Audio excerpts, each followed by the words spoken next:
Students, our topic is SLR1 parsing. It is a simple LR parser which is used to construct LR parser in a simple manner. It uses few number of states, easy and fast to construct.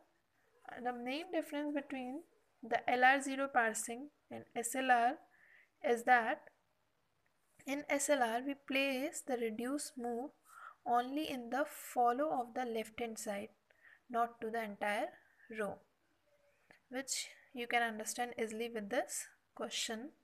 Now see this example here. The grammar is A determines this A and A.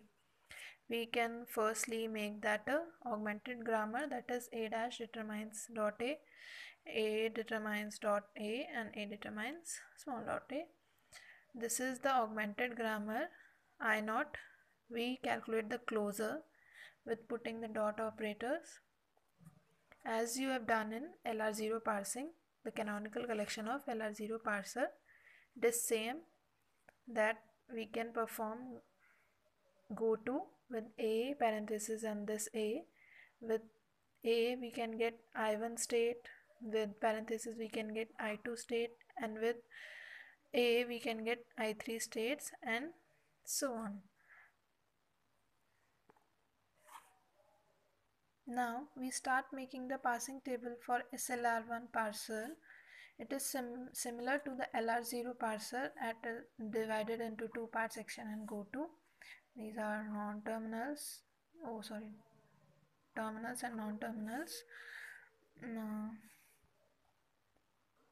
Now we can fill the action part and go to part as we fill an LR0 parser.